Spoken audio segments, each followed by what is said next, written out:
Hi everyone to all learners. Welcome to on my channel. So today we will study class 10 physics light part 6. तो last topic में हमने last video में हमने discuss किया था spherical mirrors या फिर गोली दर्पण किसे कहते हैं और फिर वो कितने प्रकार के होते हैं। तो अब हम गोली दर्पण से संबंधित कुछ फॉर्मूलाज डिस्कस करने जा रहे हैं जो कि मोस्ट इम्पॉर्टेंट है, एमसीक्यू एंड वेरी शॉर्ट वगैरह में आते रहते हैं। फर्स्ट है हमारा टॉपिक फोकस दूरी और वक्रता त्रिज्या में संबंध, relation between focal length and radius of curvature. तो फोकस दूरी को स्मॉल एफ से डिनोट करते हैं एंड वक्रता त्रिज्या को कैपिटल आर से डिनोट करते हैं। तो इन दोनों में क्या संबंध होता है? इन दोनों में ये संबंध होता है कि फोकस दूरी जो है वक्रता त्रिज्या की आधी होती है। It means F is equal to R upon 2। तो और जहाँ इनके मात्रक क्या है, फोकस दूरी का मात्रक भी मीटर है और वक्रता त्रिज्या का मात्रक भी मीटर है। दोनों सेम मात्रक ही होंगे। इफ़ सेंटीमीटर, अगर एक सेंटीमीटर में है तो दूसरी भी सेंटीमीटर में होनी चाहिए। और अगर आपको वक्रता त्रिज्या या फिर या फोकस दूरी आपको मीटर में गिवन है तो आप पहले दोनों के जो यूनिट्स हैं वो इक्वल करेंगे, देन सॉल्व भी नहीं, मोस्टली ये रिलेशन पूछा जाता है कि वक्रता त्रिज्या और फोकस दूरी में क्या संबंध है, या उस पर रिलेटेड कोई न्यूमेरिकल आ जाता है कि फोकस दूरी, एक गोली दर्पण की फोकस दूरी 15 सेंटीमीटर है तो उसकी वक्रता त्रिज्या क्या होगी। तो आप उसका हाफ कर देंगे। फोकस दूरी में कि एफ की जगह 15 रखेंगे, आर इक्वल कितना हो जाएगा 2 × एफ। तो रेडियस ऑफ कर्वेचर या फिर वक्रता त्रिज्या कितनी आ गई, 15 दूनी 30 सेमी आपकी वक्रता त्रिज्या आ गई है। नेक्स्ट टॉपिक है हमारा दर्पण के लिए फोकस दूरी का सूत्र, या फिर इसे दूसरे नाम से भी आ जाता है यू वी तथा एफ में संबंध, जहाँ यू जो है वो ध्रुव से वस्तु तक की दूरी होती है। देखिए हमने आपको लास्ट वीडियो में ये बताया था कि जो गोली दर्पण है 2 प्रकार के होते हैं। उसमें मैंने आपको पोल और सबके बारे में बताया था कि क्या क्या होते हैं उस दर्पण में, क्या क्या चीज़ें होती हैं। पॉलिश तल होता है, द्वारक है, मुख्य अक्ष है, परावर्तक तल है और ध्रुव पोल पी है। तो देखिए यहाँ पर अब हमें यू वी और एफ में रिलेशन बताना है कि क्या रिलेशन है, या दर्पण के लिए फोकस दूरी का क्या सूत्र है।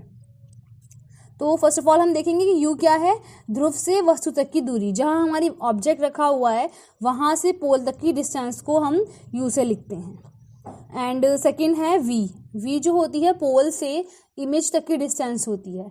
जो प्रतिबिंब होता है, प्रतिबिंब से ध्रुव तक की दूरी को वी से लिखते हैं। एफ क्या, स्मॉल एफ क्या होता है, वो तो दर्पण की फोकस दूरी ही होती है। तो इसमें क्या रिलेशन होता है, 1/f is equal to 1/u plus 1/v। या फिर इसको अगर हम सिंपल फॉर्म में लिखेंगे तो फोकस दूरी बराबर एफ बराबर U V upon U plus V. तो आप लोग ज़्यादा बच्चे इसमें बहुत ज़्यादा प्रॉब्लम कर देते हैं या फिर बहुत मिस्टेक कर देते हैं 1/f वाले केस में। तो मोस्टली बच्चों से मैं ये कहना चाहूँगी कि आप ये वाला फॉर्मूला अप्लाई करें, एफ बराबर U V upon U plus V. इससे 101% आपका करेक्ट रहेगा, क्योंकि जो ये 1/f वाला फॉर्मूला है इसमें आप लोग मिस्टेक कर ही देते हैं अच्छे बच्चे, क्योंकि एलसीएम लेना होता है ना हमें यू और वी का, तो बच्चे मिस्टेक कर देते हैं। तो आप सिंपल फॉर्मूला लगाइए, एफ बराबर U V upon U plus V. Next topic है हमारा थर्ड टॉपिक आज का, रेखीय आवर्धन या फिर लीनियर मैग्निफिकेशन। तो लीनियर मैग्निफिकेशन क्या होता है, मैग्निफिकेशन की मीनिंग होते हैं किसी वस्तु को हम कितना बड़ा देख सकते हैं, ठीक है, मैग्नीफाई देख सकते हैं। तो किसी वस्तु के प्रतिबिंब की लंबाई तथा वस्तु की लंबाई के अनुपात को ही रेखीय आवर्धन कहते हैं। मतलब कोई वस्तु, आपने ऑब्जेक्ट रखा मिरर के सामने, फिर उसकी इमेज बनकर आई मिरर में, तो कितनी लंबी इमेज आई, कितनी बड़ी इमेज आई, तो इन दोनों के अनुपात को हम रेखीय आवर्धन कहते हैं और इसे स्मॉल एम से लिखते हैं। तो रेखीय आवर्धन बराबर होता है प्रतिबिंब की लंबाई, मतलब जो हमारा इमेज आई है पहले उसको ऊपर रखेंगे, एच डैश से लिखा है उसको, और नीचे रखेंगे वस्तु की लंबाई, वो एच से है। या फिर अगर आपको एच या एच डैश नहीं दे रखे हों तो उसको एच डैश की मीनिंग माइनस वी ही होता है और एच की मीनिंग यू होता है, माइनस वी अपॉन यू के बराबर भी होता है। दर्पण के लिए है, देखिए दर्पण और लेंस, अभी लेंस तो हमने स्टार्ट नहीं किया है, दोनों में बच्चे बहुत कंफ्यूज्ड होते हैं। तो दर्पण सूत्र और लेंस सूत्र लगभग सेम ही होते हैं, सिर्फ अंतर माइनस प्लस का होता है। तो इस बात का ध्यान रखें कि दर्पण सूत्र में प्लस आता है फोकस दूरी के सूत्र में, और आवर्धन के सूत्र में माइनस आता है, -v/u। अब देखिए ये माइनस क्यों लिया है हमने v के आगे, जो पॉजिटिव रेखीय आवर्धन या धनात्मक रेखीय आवर्धन प्रतिबिंब के सीधे आभासी होने का मतलब, जो पॉजिटिव हमारा लीनियर मैग्नीफिकेशन होता है वो क्या बताता है, इससे आपको बहुत सारे हिंट्स मिलते हैं। आपसे पूछा जाएगा दर्पण उसकी प्रतिबिंब की प्रकृति क्या है, किस टाइप का है, तो आप धनात्मक रेखीय आवर्धन होगा, अगर पॉजिटिव आएगा आपका आवर्धन तो वो क्या बताएगा कि जो हमारा प्रतिबिंब बना है वो बिल्कुल सीधा है, आभासी मीन वर्चुअल है, वर्चुअल होने का पता बताता है।